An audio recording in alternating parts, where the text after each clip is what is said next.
Great. Thank you for joining us today. We're going to have a session titled, Is Volunteer Impact the Right Software for Your Volunteer Organization? We're going to be looking at better impact software called Volunteer Impact, as well as some of the challenges faced by volunteer coordination teams that may lead you to be considering a volunteer management system like ours. Today, you will be hearing from myself. I'm Cameron Seger. I'm a software sales advisor at Better Impact. I come to you with a French degree and a master's of business administration, as well as training in business analysis, which has helped me to get to know the needs of many different kinds of organizations and how they go about transferring to new information systems and software systems, the kinds of challenges they're facing, how they express their requirements for change, and make sure that those projects are handled well. I have a background professionally in grants administration, working with the Ontario Trillium Foundation some number of years ago, worked with some other nonprofits, and as I mentioned, lots of work implementing information systems. I support small to enterprise-sized organizations across Canada in the current role, and I work from Better Impact's head office in Hamilton, Ontario, Canada. I live with an ambitious wife and a precocious toddler who, of course, take up much of my time and attention, and I like to spend a little bit of time on the fields playing ultimate frisbee when I can. Joining me today is Denise Hawken from the Ottawa Hospital. Denise, I'll let you introduce yourself. Good afternoon, everyone. I'm Denise Hawken, and I absolutely love working with volunteers. I currently work at the Ottawa Hospital as coordinator of volunteer resources and corporate onboarding. I've been with the hospital for about 14 years. Time really does fly by, and I truly believe that I do have the best job in the world. I've been in the field somehow managing volunteers for about almost 25 years now, and I can't imagine working anywhere else. Not all of my experience has been in the hospital settings, though. I've also worked in long-term care and clinical research based out of the GTA. I am currently also the director of communications for PAVRO, our professional association, and I'm past chair for our local AVA, the Ottawa Leaders of Volunteers. And one of the things that I love most about my job is preparing volunteers for their work. I've been lucky enough to have the opportunity to design a variety of training programs for and with volunteers, facilitating a variety of sessions. We try to include our volunteers as much as possible, including with our onboarding process, and Better Impact helps us to do this. So I'm very excited to be here to talk to you about how Better Impact has changed our work life at the Ottawa Hospital. Thanks, Cam. Thank you for taking the time today. So the purpose of today's webinar is going to be to educate you. We're going to review together some common problems facing volunteer service teams. We're going to have a quick program assessment to see where you're at in your volunteer management and the challenges you may be facing. We're going to talk about why the right software tools matter. There's some research to support this. And Denise is going to tell us about her journey selecting a volunteer management system and the tips that she has to find the one that's right for you. We'll have a high-level overview of volunteer impact as well. And towards the end of the meeting, we'll have a few more resources to share, as well as a link for those of you who may be interested in a professional development unit to support your certifications. You'll get the link to get that certificate for attending today. So please stick around to the end. Of course, we'll have time for questions and answers as well. All right, so what we have heard chatting with volunteer engagement professionals is that they're facing a number of problems. Often too much data entry and duplication of that data as well. For example, a volunteer fills out an application form on paper, on a Word form, or in a PDF, And then you and your colleagues are obliged to transfer that data into a second system, maybe into a database or an Excel file or some other system. This, of course, means you're also using disconnected tools to do your job. They don't actually talk to each other, which is forcing you to replicate that data entry. When you're wasting your time on creating and managing that data, that means you're spending less time directly with your volunteers. So you may not find that you have enough time to lead and engage your volunteers, which odds are the human factors which brought you into this career in the first place. So we'd like to kind of rescue your time and get you back to that focus. Another issue is that leadership may be looking for more affordable tools to help you to get your job done right. And more we hear concerns about the security of confidential volunteer data. This is especially common when we're talking to organizations in healthcare and government agencies, including provincial and municipal. And we hear it a lot now, more and more from nonprofits as well.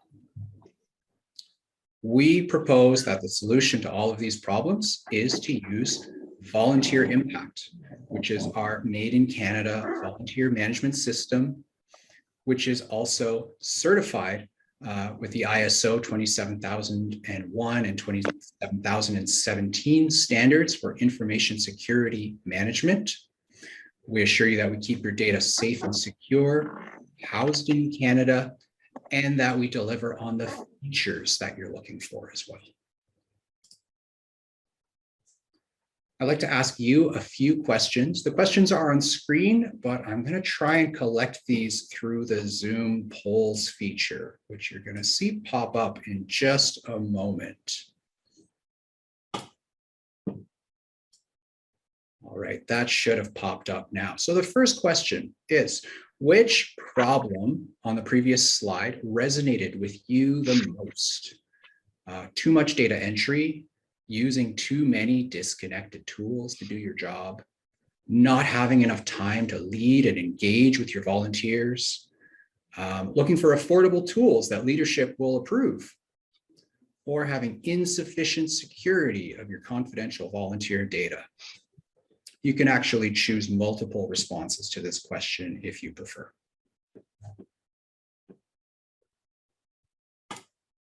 Our second question is, how are you currently managing your volunteers? Are you using spreadsheets? Are you using a volunteer management system? Or do you have some other solution in place? The third question is optional, but if you'd like to elaborate on which other system or which volunteer management system you're using, feel free to type that in. Our next question, in your opinion, what's most at risk if a change doesn't occur sooner than later? Are you concerned about volunteer turnover or volunteer disengagement? Are you concerned about staff turnover and disengagement? Perhaps you're concerned about wasting money and resources, or damage to the organization's reputation or to your program's reputation, or any other concerns. And if you have other concerns and risks, feel free to type those in for our fifth question. I'll leave the poll open for just a moment more, and then we'll look at what results we have.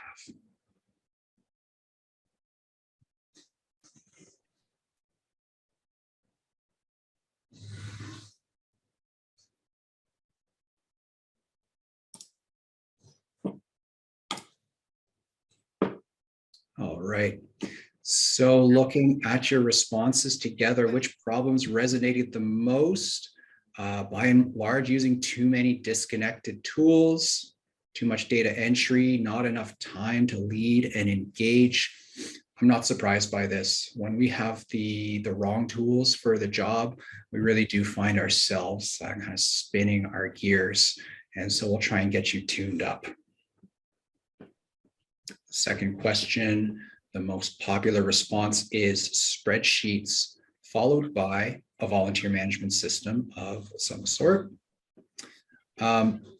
If you're interested in knowing why spreadsheets may not be the right tool, check out our website and our blog, blog.betterimpact.com. We've got an article on 9 reasons why spreadsheets are the wrong tool for the job. This includes reasons like version control and duplication and the disconnect from your other tools, such as your scheduling tools.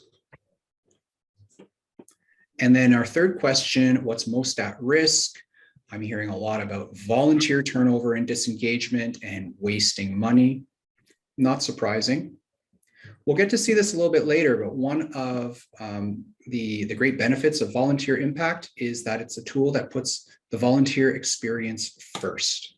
And so we really do look at giving the volunteers the tools to own their engagement with you, to maintain their profiles, to sign up for the activities that interest them, and to really be your partners in that volunteer services journey.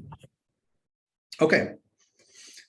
This slide refers to some statistics from the G2.com's State of Software Happiness Report, which was published in 2019. G2 is a software review site where you can learn about all sorts of software, including an entire category full of reviews and comparisons of volunteer management systems. What they found was that more than half of all employees are unhappy at work because of the software tools that they're using. That was in response to the question, have you ever become dissatisfied at work due to missing or mismatched software? Clearly, this is in full agreement with one of our previous questions, that risk of having staff or volunteer turnover because of the wrong tools being in use. Related to this question, they found that about 1 in every 8 employees has quit a job because of mismatched software. So that means that people who have the wrong tools for the job may not stick around because it's just not very pleasant to do that job. So our goal is to take you from less of that dissatisfied, frustrated, blah feeling to more of a sense of joy and satisfaction. We'd like to get you working with tools that make you feel less frustrated and more empowered and more productive when you do your job. Tools that will now allow you to have better use of your time, better reporting, better communications, better stakeholder engagement, better security and confidentiality of your data, better value from consolidating a number of systems that may have been disconnected before, better visibility of your program through using more modern technology, better accessibility to your data, and better volunteer and staff morale and retention. We're going to pass the mic over to Denise now, and she's going to tell us about how she and the Ottawa Hospital went about acquiring volunteer impact after considering their other options. Thanks, Cam. So it was sometime in 2013 when my new manager at the time had said, is the current database system that we're using appropriate? Are we using it to the way that we should? And do we like it? And 1,000,000%, it was an absolutely not. It was not a user-friendly system. It was a difficult system to manage. It was a difficult system to support our volunteers and to support ourselves as staff as well. So we've been on this Better Impact journey for about 10 years now, and it really was the best decision that we could ever have made. The Ottawa Hospital is a volunteer program. We have 3 main sites. We have a number of satellite locations across the city.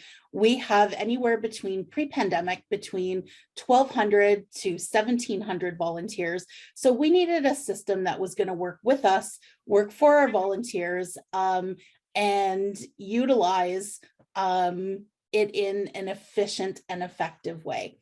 Previously, we had used those spreadsheets. We had used Visas, we had used Volunteer Works, and nothing provided us with this kind of system and program like Better Impact does.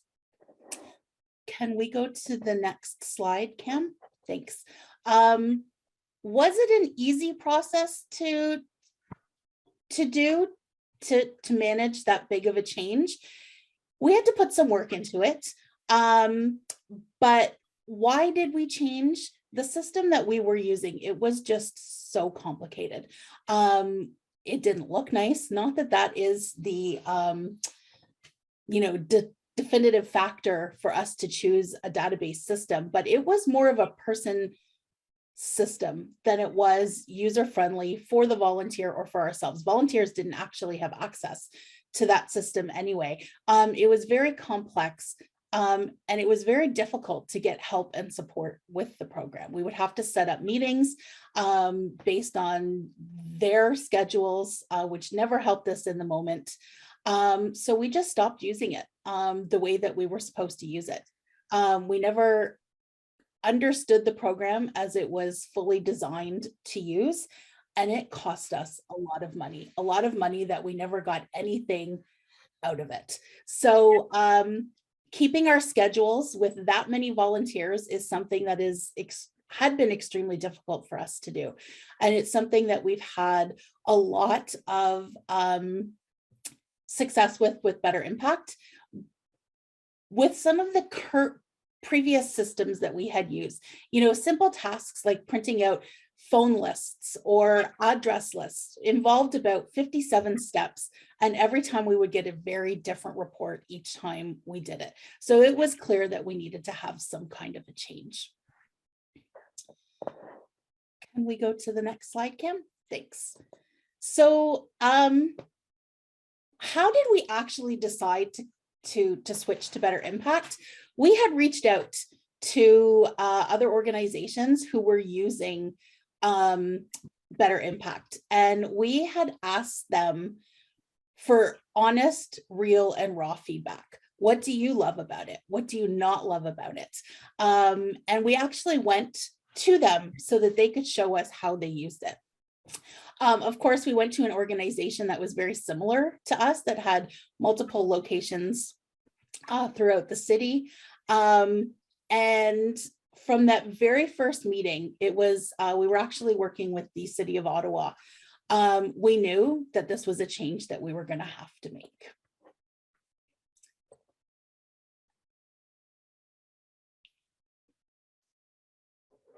Why did we go with volunteer impact? Because there were a few other options out there for us. First of all, it's a Canadian company. And, we were having our IT department had questioned server security because the company that we had been using was based out of the United States. And the privacy laws here in Ontario are just so very strict that, it was better for us to be working with a Canadian company. It's definitely an affordable management system. It was something, it actually cost us less to move towards Better Impact than it was with our former system. And there were a lot of volunteer-centered features. So there was a lot. Cam had talked about allowing the volunteers to own their own experience. And that was something that we saw right off the bat. We had heard of some great features like self-scheduling and how volunteers can go in and update and change their own addresses, schedule time off for vacations. So these were things that were definitely selling points for us. What are some of the features that we loved the most? Obviously, self-scheduling. I'll talk about that in a couple of more minutes. My impact page gives the volunteers the opportunity to absolutely own their experience with us. Everything that they need is at their fingertips. If they need extra resources or easy ways to communicate with us, it's all there through that. For us, we took control of our assignments. So we're able to manage our schedules. We're able to manage our people. And we have a far better grasp on what it is that we're doing in terms of engaging and managing our volunteers. So next slide, please, Cam. So it was the best decision that we could have ever made.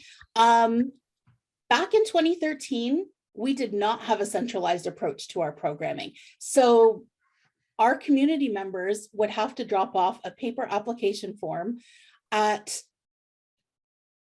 multiple locations if they wanted to just get in anywhere. So sometimes we were seeing triple the work in our department. We have 3 main campuses. So our applicants could drop off application forms at the Civic, the General, and the Riverside. And sometimes we were all calling the same people to book in for interviews. So that was not a very good use of our time. It was also not a good way to present to our community. We looked entirely disorganized. Our processes looked fluffy and they were extremely inconsistent. And from there, you know, we've been able to set some very solid processes. You know, for example, when we're looking at who has been the most recent person to apply, or, you know, who was the person who we should be reaching out to next based on order of when they applied, Better Impact will tell us that. We just have to do a simple search based on date joined, and we'll know that, you know what, we're going to need to reach out to this candidate because they applied 2 weeks before this other one did. So it helps us be a little bit more fair and transparent in our own recruitment programs as well. We've been able to design new volunteer programs. We have actually enabled and engaged volunteers to help us in so many different ways in our volunteer program. And a lot of them are Better Impact super users as well, whether they're office helpers, whether they are part of our volunteer onboarding team, which is a team that we use to onboard volunteers using a peer support program. It's something that we never thought we would be able to engage volunteers in that way before. Our volunteers have controls over their schedules and all of their onboarding deliverables. So no longer do they have to wait in a line at one of our offices that could be 10 people deep to tell us that they've decided when they're going to be taking vacation. They can go right into my impact page, sign in, and book those days off. And, you know, I know that that might seem a little bit daunting to you about that, but it was something that we were forced to do in 2020. And we have had nothing but success with the self-scheduling modules, sorry. And any of the other onboarding deliverables too, they can do all of their onboarding. We've put that in their hands as opposed to on our schedules. Like I said, we have less duplication and less overtime. We have a better work-life balance because we are no longer doing 3 times the work that we used to do. And we're actually spending more time with our volunteers and our stakeholders, and particularly with our volunteers, actually doing engaging work and more of those coaching in the moment times. We're more available for that. Next slide, please, Cam. So I just kind of wanted to share a few of our success stories with you as well before we talk about what some of the metrics have been. You know, I did mention that March 2020 forced us to utilize the self-serve model. And we, like I said, huge success. Volunteers now know how to manage their own schedules. And, you know, one of the barriers that we had, the biggest barrier that we had, was us giving up that control. And we were afraid that we weren't going to know what our schedules were. But that's not even an issue for us. And we're able to establish committees and Better Impact so that if somebody, you know, is announcing that they're going to be on vacation for the month of July, they can send an email, and that email is going to go to all of the volunteers in that who are qualified for that assignment to see, and if any of them can then go and sign up for the shifts that are available. So it really does help us with our scheduling. For example, it gives us better way to manage some of our expiring deliverables. So, sometimes we have those high school students who aren't quite 18, but when they're 18, they need to get a police check. Better Impact will track that for us, and it will let us know, there's right from the main page, you can just click on the feature that says expiring qualifications, and we'll know who we're going to need to follow up with. It also shows up for the volunteers, when the qualification has expired. We have badges set up so that they can see that something is no longer valid and that there's going to be action required on their part as well. We're seeing that our applicants are familiar with Better Impact. Many organizations use it, and we're seeing that volunteers are already comfortable with it by the time that they come to us. We love the email template section. There's an area for us to, in the communications field, to set up multiple emails that we're sending out constantly, that all we have to do is just go and click it and it's going to send it to the specific person. That saves so much time. Better Impact actually helped us with volunteer retention, believe it or not. So volunteers who've moved away or who go to school are able to stay connected with us and still volunteer virtually. No other format we found has done this for us. I have two examples that I wanted to share with you. We have someone who started with us as a high school student who's actually a nurse now, but is out saving lives in British Columbia, but is still very involved with our volunteer onboarding team. So she's still supporting new applicants as they come on board with the hospital, even though her location is in British Columbia. She's still able to stay involved. And we have another student who has moved away to Toronto to go to university. And she is somebody who is on our courtesy calls team, another virtual role, but she calls and reminds patients of their appointments. And because we have this great volunteer management system, she's able to stay involved and engaged in that as well. So we weren't expecting, back in 2013, that Better Impact was going to help us with volunteer retention, but it absolutely has. I had mentioned, that volunteers don't need to stand in line to wait to talk to us anymore, because there are so many tasks that they can do for themselves. They have better control over their time. And the way that we like to think about it is like online banking. They only have to come into the bank or into the volunteer office to actually speak to us about database issues when they really need to, so they can upload their schedules, they can change their own email address, they can change their emergency contact information.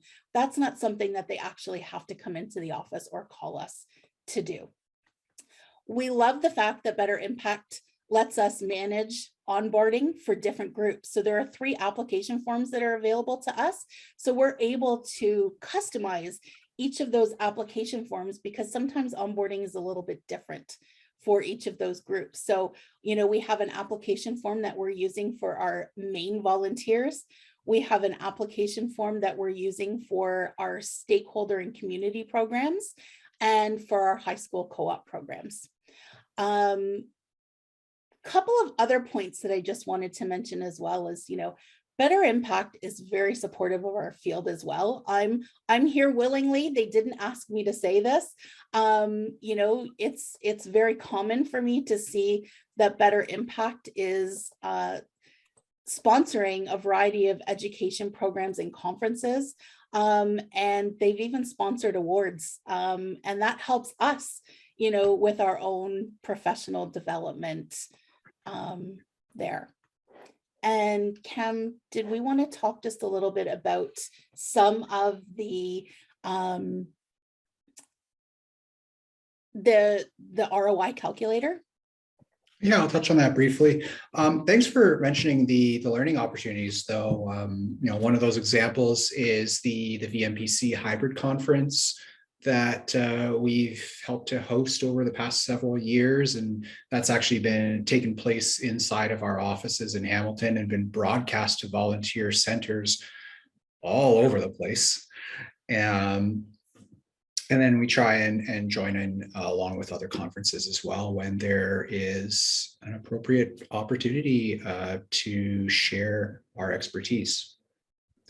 The slide you're seeing on screen speaks to the return on investment that the Ottawa Hospital gained. And this is really just on an annual basis based on a few fields that we've calculated. There's probably some other factors that we left out here, but it's a nice guideline if you're in the position of making the business case to your board of directors or your executive director as to why volunteer management system would be a worthwhile investment. This tool could prove helpful. I'll give you a quick glance as to what that looks like. When Denise responded to this, she plugged in about a dozen numbers here. We had an estimate of her salary and of the annual volunteer software subscription cost. And then she told us about how much time was being spent on various types of activities. So how many hours spent per day or per week, per month, per quarter on typing data, on onboarding your volunteers, on training, communicating, scheduling, reporting, several different factors here. And what this calculator is going to do is tally up how many hours are being spent and likely to be saved through the adoption of a volunteer management system, and what is the value of that staff time. So you see here that Denise's calculation of a subscription of about $1,000 a year added up to almost to a full-time employee's salary, which is a wonderful investment. Denise also told us about a few of her favorite features. What you're seeing now on screen is the volunteers homepage. This is a demonstration account, of course. But Veronica, when she logs in, she's going to be able to get some updates from her organization. She's going to know when she's volunteering next, her upcoming shifts. Maybe there's a personal message for her from administrators. She can read any news that you shared with volunteers, access some documents that you're sharing with her, like a volunteer handbook or forms to be filled out. She can also manage and choose when she wants to volunteer next. Now, this does depend on your organization's settings. We love it when you give that power to volunteers to look at the schedule and pick their shifts. But maybe your needs are different and you'd rather they only request to participate and then you're going to approve them, or you'd rather hold your cards close to your chest and you're going to take care of the assignment of the volunteers yourselves. That's possible as well. There's lots of different ways, whether you want to really democratize that process or keep it centralized. I've spoken to some organizations like theaters, for example, where they want to make sure that there's a lot of equity there when the volunteers sign up for a shift. Make sure it's not always the same person who gets to actually see the show when they participate as an usher. They make sure they rotate those positions around. So you've got your options there with lots of parameters to suit different types of organizations. But that volunteer is going to come in and look at a calendar, see what's available, say they want to be an info booth attendant here. They can read a description of the role, and maybe if it's configured to allow it, they could see who else signed up for the shift, and they can just sign up with the click of a button. In this case, they've been automatically assigned. In another case, they might have had to put in that request and you would review and approve it. They can see their whole schedule here of upcoming shifts. If you allow it, they can remove themselves from a shift. You can also set up parameters so that they can only remove themselves up until 24 or 12 or 2 hours before the shift. That's going to help to prevent surprises. They can report on their hours in the software. And maybe you also want them to give you some feedback. So you can add some feedback questions that you'll collect at the same time that they log their hours. They might be logging the hours after the shift is done. They might be logging their hours with a time clock where they're going to start and stop the clock, and the system will calculate the difference between those times. This portal also lets them communicate with you, choose a contact person from the list and send them an email. They can manage their profile information and other questions that you have asked them. They could also take training, orientation, or respond to waivers and declarations through the e-learning modules section. This is a nice way to present them with some content, ask them some multiple choice questions, and then when they've completed those, then they could earn a qualification on their profile, which makes them eligible for new opportunities. Those are the major features of My Impact page, as well as the My Impact app on iPhone and Android. And that's just the volunteer side. There's lots more to see on the administrator side. And can I just jump in there for a second? You had talked about the feedback fields. And I just had, those are something that made a huge difference for us and with our leadership. You know, hospitals have information desks and wayfinders helping you to manage your way through the building, but it helped us gain some credibility when we started asking our volunteers, how many people did you help each shift? And we were able to report that in 1 month, you know, we helped over 300,000 people. And that made, you know, our senior leaders sit up, take note and say, oh, maybe we need to pay a little bit more attention to what's going on with the volunteer department. So it's definitely helped us on that side of things as well. Yeah, getting those metrics certainly does help when it comes around to budget time or grant application time. I know that a lot of places want to know more than just how many volunteers do you have and how many hours have they given. They actually want to know what is the impact of your program. And that is going to have a very real impact on the dollars and cents that you're given for the following year. So the more you know about the services that you and your volunteers are delivering, the more power you're likely to have within your organization, the more resources you'll be able to marshal to grow the volunteer programming and to recognize your volunteers as well. I know that even just trying to find a few dollars for gifts or for a volunteer recognition event can be a real struggle. It's that time of year. We're thinking about volunteer week and wondering about what are we going to do? Well, let's make the case for a big show. Okay. We're going to start to wrap up and get to our Q&A session.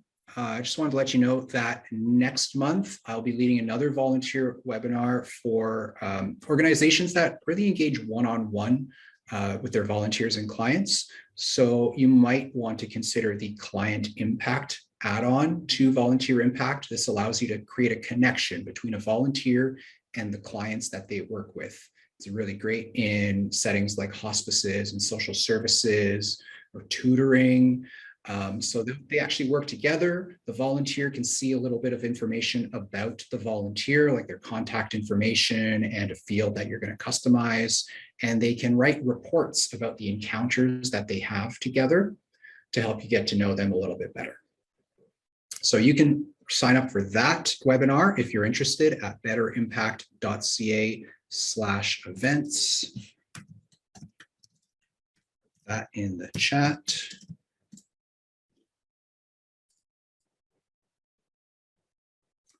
Denise has told us a whole lot of reasons why people love Better Impact, why she loves Better Impact at least. That's borne out as well on a couple review sites on g2.com and on Trustpilot, where Better Impact is very, very highly rated. If you're considering our software, I'd encourage you to go and have a look on these sites. By all means, compare us to the competition as well and see what people have to say about the software, about the features, about the support, and everything else. Please do your due diligence as you consider any new software system, really. Okay, so wrapping up a little bit, after today's session, we'll be sending you a recording of the hour that we're spending together. That link will also include a comprehensive video demonstration. So we've seen just a little bit of my impact page. The demo is going to take you through the administrator portion as well. And there's a link so that you can book a one-on-one call with me if you'd like to go further, and we can chat about your software needs, what your plans are, help you to determine whether this is a conversation that we should continue to have together. Those of you who might be here and hoping to get a professional development unit, here, this is the time. I'm going to drop this link in the chat as well for you, betterimpact.com/VI certificate. Please open this link in your browser right away. You don't have to fill it out immediately, but get that open so you don't forget, and then you can get that certificate emailed to you. Before we even wrap up or get to the Q&A, I do want to really express my big thanks to Denise. You've been wonderful today. It's just awesome to hear about the stories of successful users. Mostly I'm hearing the complaints about where people start from. I don't always get to hear where they land. This has been lovely. So Q&A time. I'm going to start with those questions that are already in the chat, and we'll go in order. If more questions come to mind, please type them in or raise your hands, and we'll work through them together for the time that remains. Pina asked, what are the key things to consider? Sorry, was that even the first one? No. How did you deal with non-tech savvy volunteers? That was a question to Denise. So, very good question.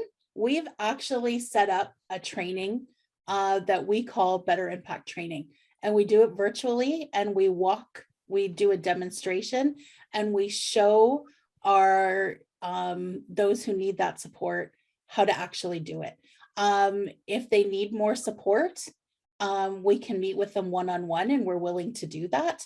Obviously, not everybody's able to do that. Not everybody has a computer, so we're not going to do it. But our message has been, most of our work is done online. This is how our database system is working. So if you have a computer, we're going to teach you how to use it. And, you know, I read a statistic many years ago when we were, well, back in 2013, when we were switching to Better Impact, where, you know, a lot of my senior volunteers were extremely hesitant. We know people don't like change, but I posted an article that said that some of the most tech savvy seniors in the country were located in Ottawa. So I said, if they can do it, you can do it too. So, you know, we had everybody was able to transition just fine. But so we show them how to use My Impact. We don't overwhelm them with the information that they need to know on what to do. We show them how to update their schedule, how to update their, contact information, any of those important things.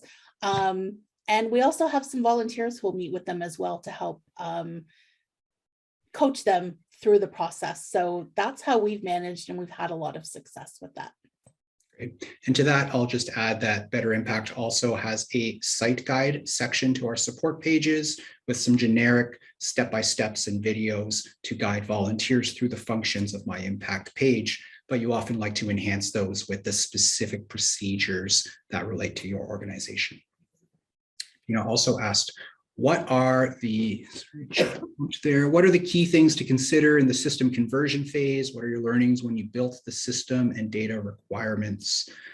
Well, considering what data you're already holding about your volunteers is really important. That's going to help you to determine, among other things, whether you're going to do a data import when you move to a new system, what fields would need to be created. Or on the flip side, maybe you're going to look at your data and say, oh, this is all really stale. I'd rather invite everybody to fill in a new application form. I heard that a lot through the pandemic years. Now we're starting to have fresher information and people are wanting to import again. Denise, did you want to speak at all to system or data requirements that you were considering and learned from? Sure. It was for those archived, we weren't worrying about those at all. It was the accepted people that we needed to focus on, that what was the key information that we needed to make sure that we didn't lose. And, a lot of that was the awards history, hours, that sort of thing. So we did print off a couple of reports from our old system to make sure that we did have access to them in case, change is hard. Moving to a new thing, are we going to lose everything? But we had also worked with another department in our hospital who actually helped transition some of the information over. So I'm not sure what your process is for that transition now, or that import now. But I think 10 years ago, we may have been a little bit more involved than you need to be today. So I'm not sure that I have the best knowledge of that. But we did have some fields that we did need to input manually. And we utilized another department for a day or two at the hospital, and they were able to help us with that. Like I said, we were looking at 1,800 people. So we really needed to make sure we weren't going to lose some of that information. Yeah, that conversation definitely varies from case to case. So it's a good conversation to have as we prepare for a transition. If you're really concerned, there are options to have migration calls or to hire some of Better Impact services to help you through your transition as well. The next question, Bridget from Halliburton asked, is the system setup fairly simple? We have a fairly small budget for this, and I'm concerned on how much, in addition to the yearly subscription, it would cost to get it effectively set up. Well, just briefly touching on the potential services there. Some organizations will add on the plus option, which would include a migration call and follow-up calls throughout your first year. These are meant to talk you through obstacles that you may be facing to getting the system set up just so, to check in on your progress and keep you accountable to continuing the development of your platform. That's really helpful during the first year, especially. We also offer one-time services to do the initial setup of your application form. That would mean that you show Better Impact what you want your application forms to contain, and our staff would create the custom fields and the qualifications and add those to your application forms so that you're ready to begin the intake of your volunteers as early as the first month after you've subscribed. So that can really speed things up for you. We also have services to import your volunteer profiles. When we do that, you share with us a spreadsheet of their information. We load it into the system, create their usernames and passwords, send those back to you, and then you can inform your volunteers how to log in and how to get started with your new volunteer management system. Those are not particularly expensive, but I'm definitely happy to chat with you about how much time they're likely to take, how much time you might be spending if you did it yourself, and then you can do the arithmetic yourself as to whether it's worth your time. Logan has asked, can you do both? Have volunteers sign up and the administrator book it as well? Our needs would be for booking a main group, but then posting a schedule for them to sign up as well. So for each activity, you're going to have your own configuration to determine which groups of volunteers can sign up on their own or like actually be assigned into the schedule themselves versus which ones need approval. And you can do that based on the status of the volunteer as well as the qualifications on the volunteers' profiles. So that should give you the freedom to get it working the way you need. And I think if you're ever in doubt, then turn on the approval step so that you can see who is requested to sign up and make sure that nobody slips through.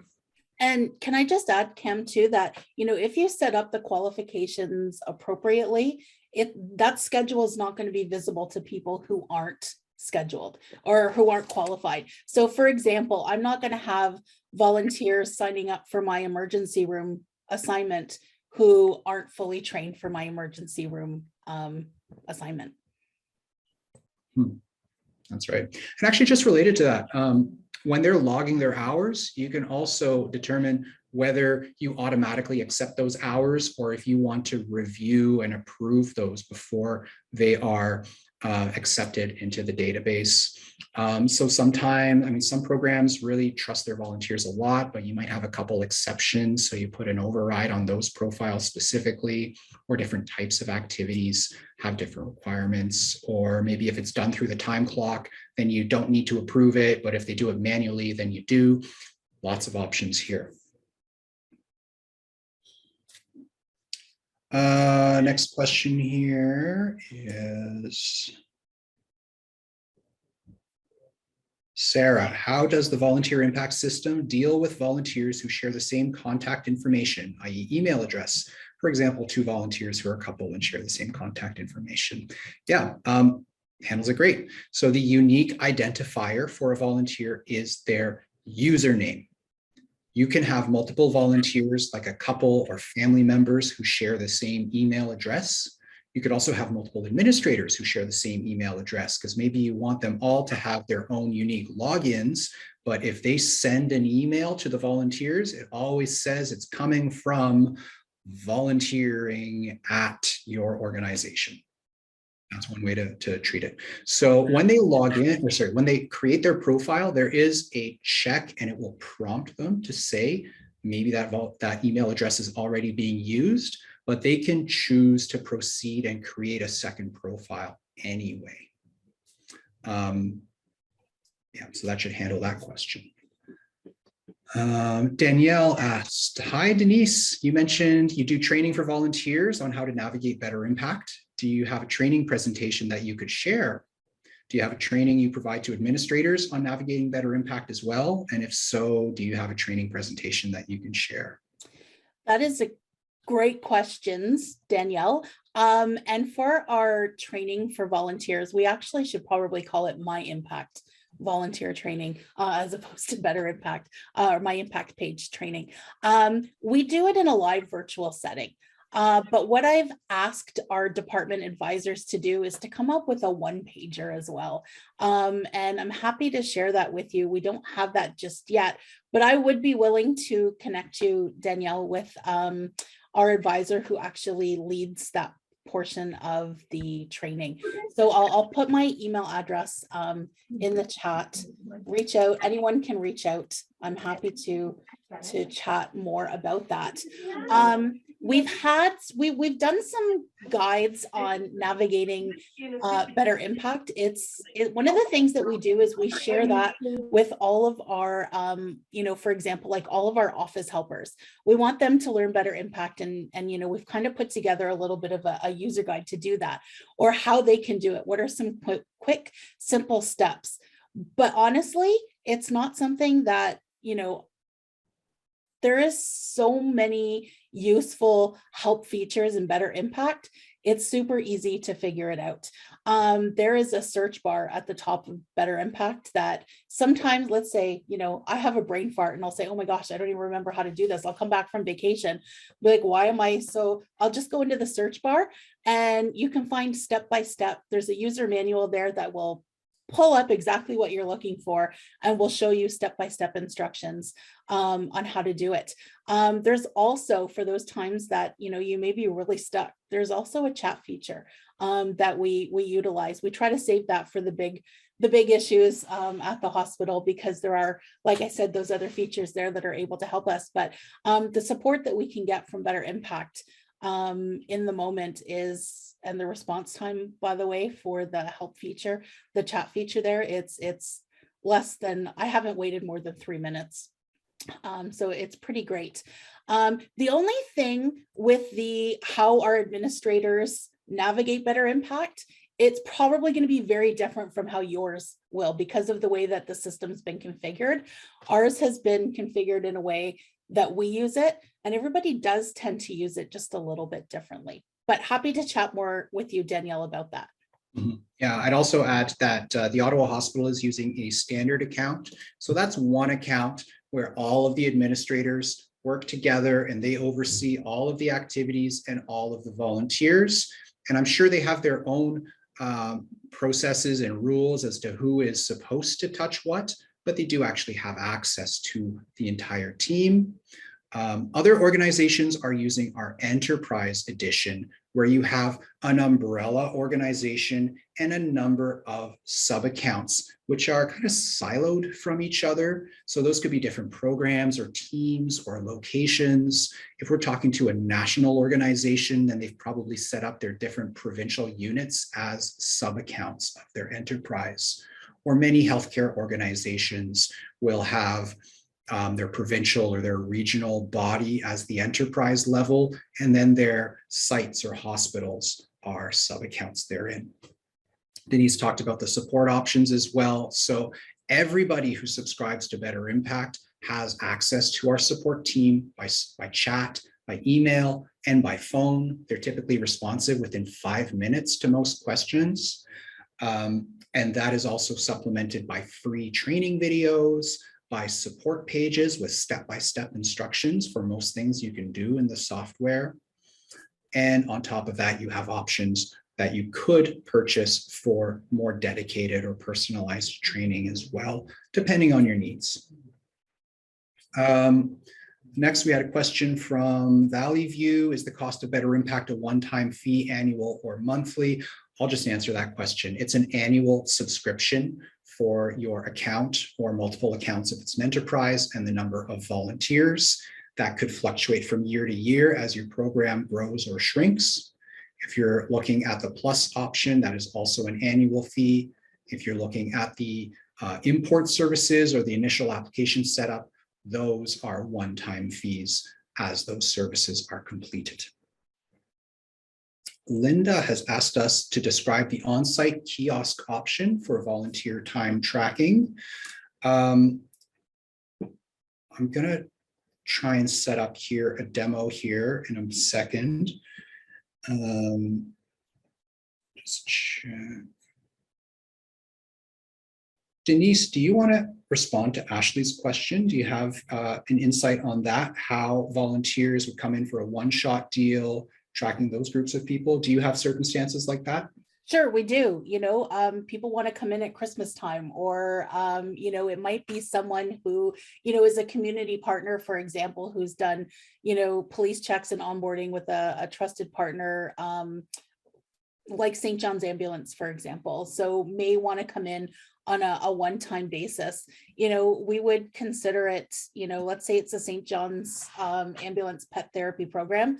We would still include them in our database system, but it's an unscheduled activity. So all of your schedules don't have to be schedules, or all of your activities don't have to have schedules. So it can be an unscheduled activity. So Jane Smith may come in once a year. We may not know the date that she's going to be coming in. And when she comes in, her information is live in the system, and she just needs to sign in. I would recommend for those groups of people, though, that you make sure that you are touching base with them once or twice a year, just to make sure that everything is that they're still interested in coming in. Because if they're not, you want to archive them as well, right? But which will help you keep your database current and up to date. But scheduled and unscheduled, that's how we manage that. Yeah, so everybody who signs up for a volunteer shift must have a profile first. So even your one-time volunteers do have to fill in an application form to create that profile, or else your administrative team will do the data entry to create their profile. Maybe you're using a different application form, one of your 3 application forms, to have more of a pared down list of questions for casual volunteers. That is an option to consider. But they have to create that profile, and then they can sign up for an activity, whether it is scheduled or unscheduled. You'll want to manage your volunteers through their statuses. Your annual fees are based on those volunteers who are designated as accepted or inactive, which you might also think of as being active or on leave. You are not billed for archived volunteers, those dossiers that you sent down to the basement because you're not expecting to see them again. I'll share my screen here to respond to Linda's question. I've set up our time clock. And if you have any other questions, I'm happy to hear them for a few more minutes, so just type away. What you're seeing on screen now is a generic login screen for the regular time clock. There is also an express time clock version, which does not require a password and could also function by scanning a QR code that's been assigned to the volunteer. So they could have that printed out or on their phone and scan it in front of your tablet or computer to log into the time clock. Either way, when they log in, optionally, you could present them with a policy such as for COVID screening, which they would respond to and continue on. They could see your volunteer news and choose which activity are they participating in today. Right now, we're seeing the activities that they're signed up for, but maybe they're actually participating in something else. So you could show all the activities. I'm going to choose what I'm here for. I'm going to be a driver today, prompt, and start the clock. And it's going to kick me back out to the login page because this is a kiosk and the next volunteer could come and log in now for their shift. When we come back to it later, Victoria is going to be able to stop the clock. In this case, we also have feedback questions that we're asking.